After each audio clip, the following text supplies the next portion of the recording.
Okay, this is 2419 or 1397 and 232292, the people versus Raymond Willis.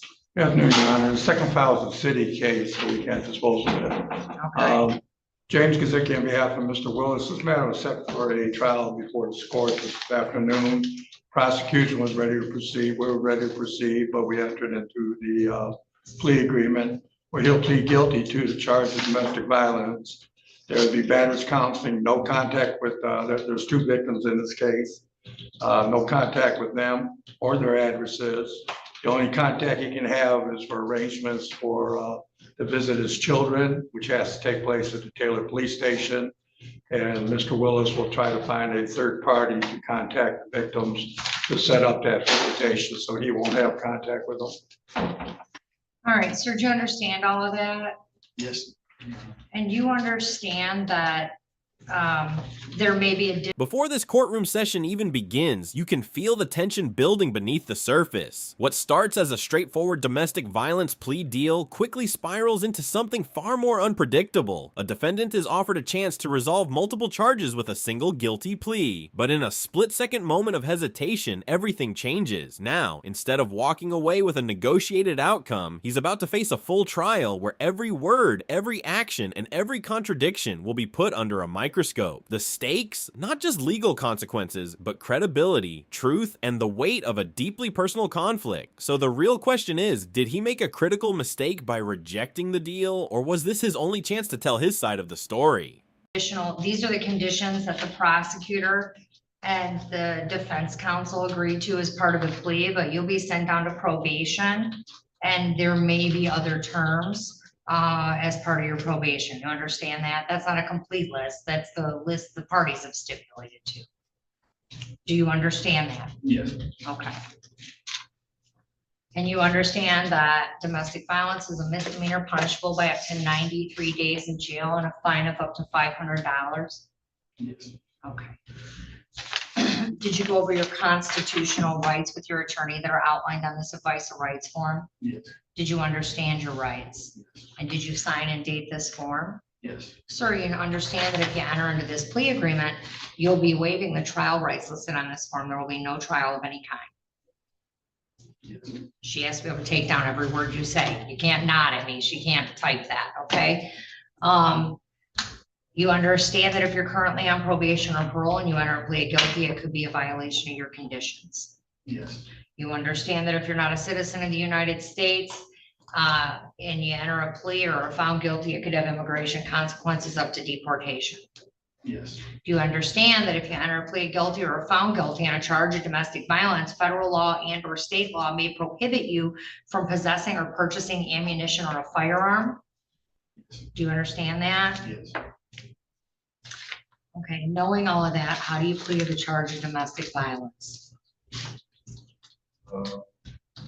Guilty or not guilty?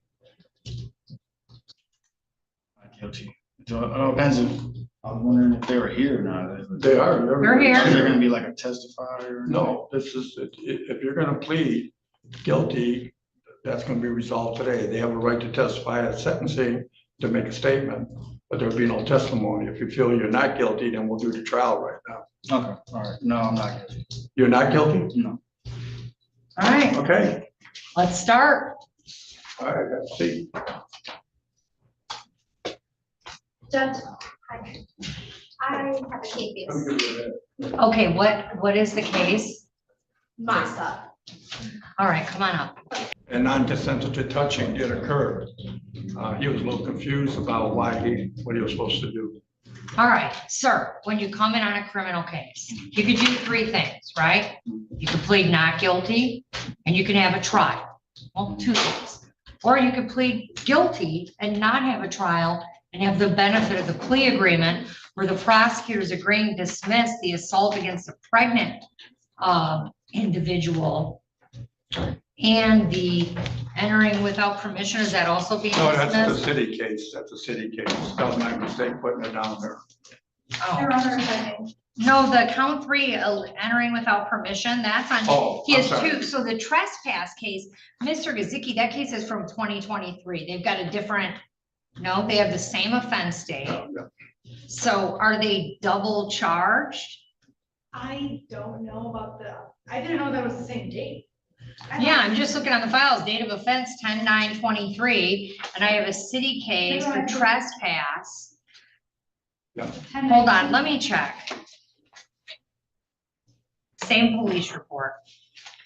So were you dismissing it as part of your state case? Yes, yeah. And then that's up to, you can talk to the city attorney on that Right. other one, Mr. Gazicki? The illegal entry is being dismissed. All right, so you get 2 misdemeanors dismissed and you plead guilty on domestic violence.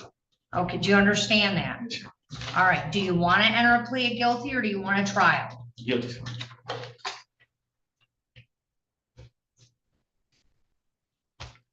Has anyone forced you to get you to plea? No, Has anyone promised you anything other than the plea agreement to get you to plea? no, Are you pleading guilty of your own free will?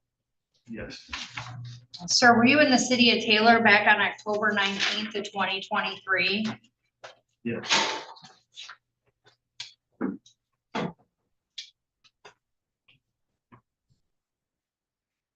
And while you were on that city on that date, hold on, I have to find the investigator's report or the charging instrument.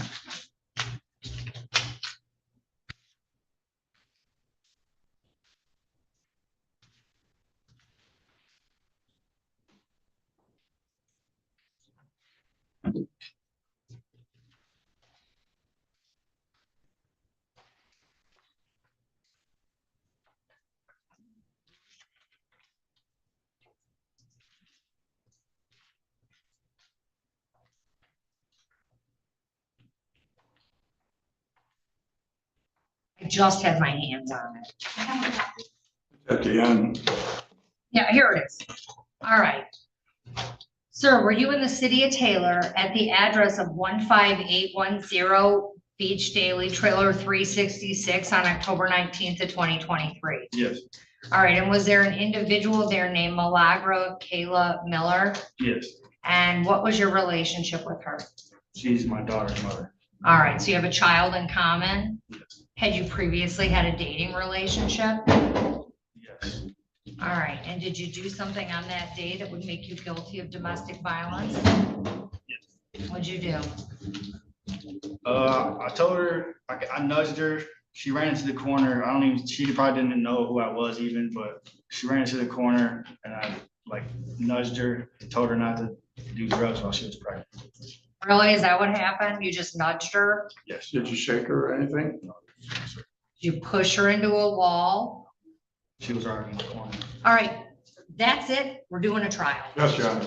We're doing a trial. We'll see you back in a minute.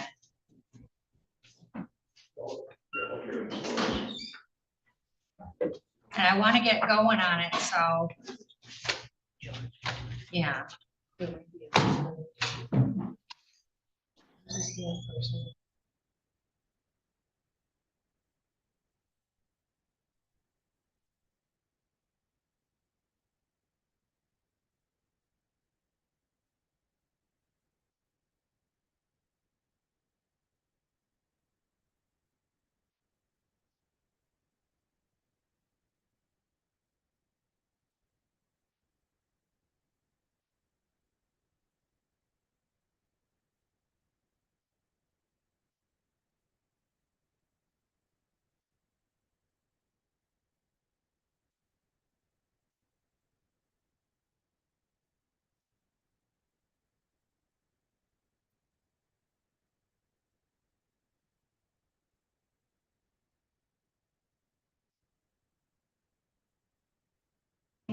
Usual sequestration.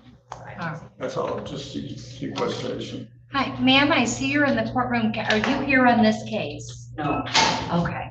All right. Anything by way of opening statement? Your Honor.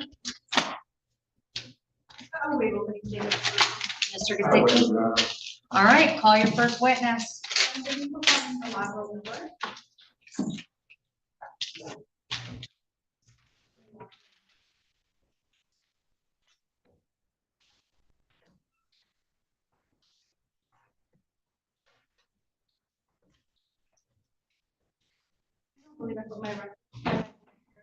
So, Can I get your appearance? Nor Elway on behalf of the people, P-83528. All right, James Guzek on behalf of Mr. Willis. okay, great. Mr. Willis is staying to my left, or sits to my left.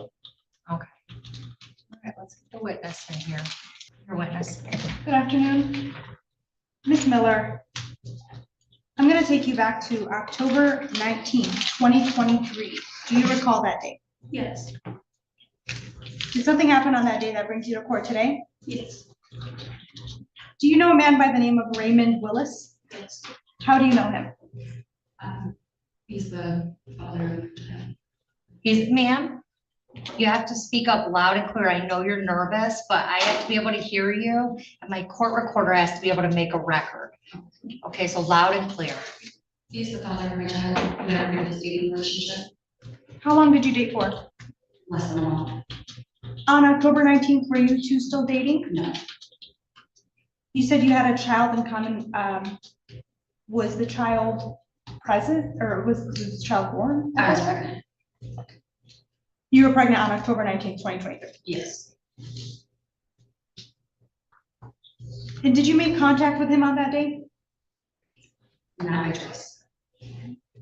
Were you at the location of 15810 Beach Daily? Yes, And is that in Taylor, Michigan, County of Wayne? yes.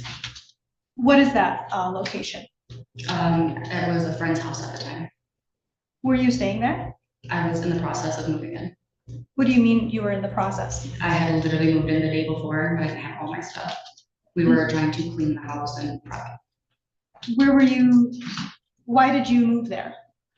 A mutual friend of ours, the homeowners had agreed that like we could help each other. She's got kids, I've got kids. We both needed jobs, so it would benefit if one was working, one was watching the kids, and then vice versa. And so did you pretty much, that was about the first or the second day that you were moved in? And what happened on that day? That morning when I had gotten up, me and I don't know if I'm allowed to say her name. We were both in the house, we were cleaning. You have to say your name. Just, okay, me and Miss Venus, we were cleaning the house. We had just thrown out her couch outside. So I'm gonna stop you there. Who is Miss Venus? Could you say her full name? Jessica Venus, Can you spell her last name? Venas. Okay. Who is that to you at this, on that day? She was a friend, like we had a mutual friend in common. We had just like started getting closer, doing cross. I around the house. Was it her home that you were staying in? Was she the owner of that home? Yes. And so continue, tell me what happened. After we had thrown out the couch, we were sitting in the kitchen.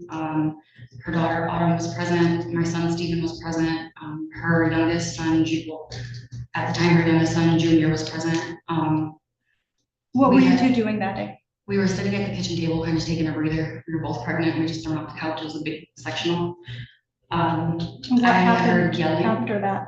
I heard yelling from outside, and I looked at her, and she looked at me. And the kitchen table, it's a single wide. So when you walk in through the kitchen, the opposite side of the kitchen is the laundry room, washer and dryer, little area, back door. Once I heard his voice, I knew who it was. So let me stop you there. You said you heard yelling. What did you hear exactly? Did you hear somebody say anything specific? Where is Kayla? He was calling me by my middle name. Where is that me? And I called police right there. And to your knowledge, did you know whose voice that was? Yes, Whose voice was it? Raymond Willis. Do you see Raymond Willis in the courtroom today? Yes, Could you point to him and tell me the color of his shirt? black shirt. And let the record show that the witness has identified the defendant. Record shall so reflect. And what happened next? Jessica went towards the front door, I assumed to prevent him from coming inside. I called police and instantly panicked. I stayed by the back door, not fully against the wall, but like in the general area of the washer and dryer. I was describing to police everything, telling them, where I'm at, what was happening. I was on the phone the whole time. And let me stop you there actually, because I was a bit confused about the picture that you had given us about the layout of the home. Where exactly is this laundry room located? Opposite side of the kitchen counter, like the opposite wall. So like when you walk in through the front door, you gotta come through the kitchen and then you make a left, a very short left, right in front of the kitchen table, and then another immediate left right there. It's a trailer, so it's not very big, but So is this a room? it's not like a room like that. So let me ask you something. Is this a room where that's easily visible from the front door? No, So it's more, It's is hidden. it in the back of the trailer? yeah, Okay. you can't see, you don't know if there's a laundry room from the front door. And where were you prior to entering that room? The kitchen table. I And then- didn't move very far. I was trying to hide. Did you go to hide in the laundry room? Yes. And after you called the police, what happened next? I was describing everything that was happening as he was walking in through the house. I can't remember everything that was said. I was panicking. It was just loud and vulgar. And then he was in front of me. And I was telling the police, he's right in front of me. So let me stop you. Who was in front of you? Raymond was right in front of me, And what was he doing? yelling. Do you recall what he was saying? Not entirely, but it was to do about money. He had given me $200 a few weeks before to pay rent. So he wanted the money back. A week before this incident, he had tried to come to another friend's house and speak with me as well. That friend did not let him in the house at all, and police were called on him by the park because he was disrupting property. And what happened? What were you doing as he was standing in front of you? Crying and like trying to protect myself. I had a hoodie, but I didn't have it on, so I like balled it up and held it like right here. Why'd you hold it there? My baby, I was just thinking about the baby. I was still pretty far along, so I just panicked, and I'm a bigger lady, so I was just holding whatever was, here. And what were you feeling in that time? I was scared. And what happened next? When he hit my chest, he was yelling something. I can't exactly remember, but I was on the phone, so I had his hand up and my hoodie like clenched to me. And when he had hit me, I fell back. I had hit the wall and I like sank, and just like I told the cops what was happening, I just like waited and closed my eyes and waited for him to leave. So let me stop you there. You said he hit your chest, is that correct? Yes, when he made contact with me, it was right here, and that's what pushed me back. Can you show me again? Like, Right here? Yes, when he. All hit me, right, like, so in on your my- breastbone. Yeah, he wasn't aiming for my stomach. It was, I don't think he realized he was even aiming like that. I believe it was just trying to scare me and like, hey, but I don't know if he realized that there was a large mountain of clothes behind me and that it was messy. So when he hit me hard enough to fall, I fell back and I was close enough to the wall that my head struck it and I just like slid down and stayed on the phone with the police until they told me that an officer was there, Officer Robert Sellens. Let me just stop you. Because there was a lot here. So, well, how many hands did he hit you with? I don't remember. And were you standing or were you sitting when he hit you? And did you fall after he hit you? Yes. You said you hit your head. Yes. Did you have any injuries to your head? I definitely didn't drive for a while after that. I did not feel right. But I did not go straight to the hospital. I don't remember the date that I did go in, but I told them about what had happened and they just advised. to do And that. so right after you had fallen, what happened next? I stayed on the ground. Eventually he yelled maybe a few more things and then left. I had my eyes very tightly closed. By the time I opened them, he was no longer in front of me. The getaway car, there was somebody waiting for him outside. They left. Did you know that there was somebody waiting for him out there? No, not until I believe me and Jessica had spoke. And I had asked her like, who was with him or did you know? And she didn't know. And did you see what car he came in? I can't remember. And then what happened next? Waited for police. Her couch was missing, so we sat in the living room on top of like her little like nightstand almost. And I waited for the police. And did you speak to an officer that day? Yes. Did you write a statement that day? Yes. And you said there was another person named Jessica Banis in the home that day as well. Do you recall seeing any interaction between him and her in the house?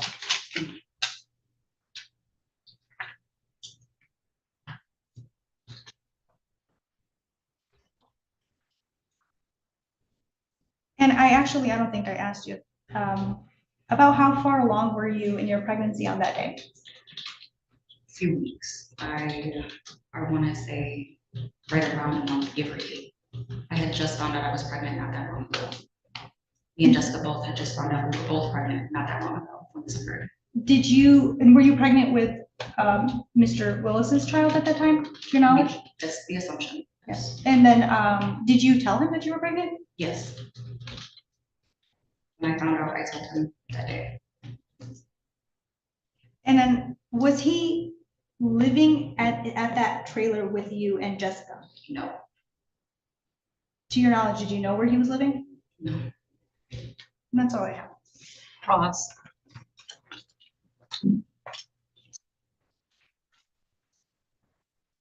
Ms. Miller, on that date of October 19, 2023, were you living at 15810 Beach Daily? Yes. That was your address, right? And when you indicated that Mr. Willis had a physical contact with you, that was just a one time where you said you were pushed and you fell against the clothing? Is And that a was that, yes? Yes, I'm sorry. Yes. and was that extremely forceful push, or was it a nudge? How would you describe it? There was a forceful push. I'm a bigger woman and I know to stand my ground. I grew up with brothers, so he definitely put some effort into that for me to fall back. Okay. And as far as coming into the house, how did that occur? I did not see it with my own eyes, but Okay, no, if you didn't see it, I don't want you to go into it. I don't know further questions. Any redirect based on that? Just briefly, Your Honor. When you were in the laundry room, did he walk into the room, if you remember, or did he run into the room? I guess I would say like stride. He's a taller man, so he doesn't necessarily run, but he was very hyper and he didn't stroll like slow stroll, but he didn't necessarily like Naruto run towards me. What was his demeanor like? Scary, angry. He was yelling at me about the money and asking, "Where is this the?" Can you repeat that? Where he was saying, "Where is Halo? Where is this the?" Bad word. Just say the full sentence. You have to Where- just say. Okay, sorry. Where is this bitch? Where is Kayla? Hearing that, I instantly need to call the police. That's why I called. But after that, he was just like coming into the house. He was angry. He was demanding the $200, and I can't remember anything else that was really said. Thank you.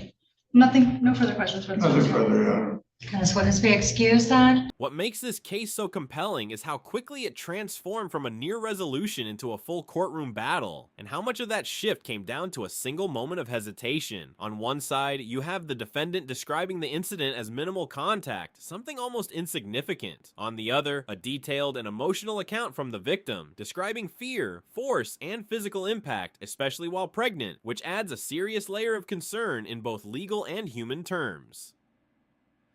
From a legal standpoint, cases like this often come down to credibility. The judge isn't just listening to what's said, but how it's said, how consistent it is, and whether it aligns with the surrounding facts. And when stories don't match, even small contradictions can carry big weight. In the end, this case highlights a powerful lesson about courtroom decisions. Sometimes the deal you walk away from can be safer than the risk you choose to take. But what do you think? Did the defendant make the right call by going to trial, or did that decision cost him a better outcome? If you found this case as shocking as we did, make sure to hit that like button, share your thoughts in the comments, and don't forget to subscribe for more jaw-dropping courtroom breakdowns.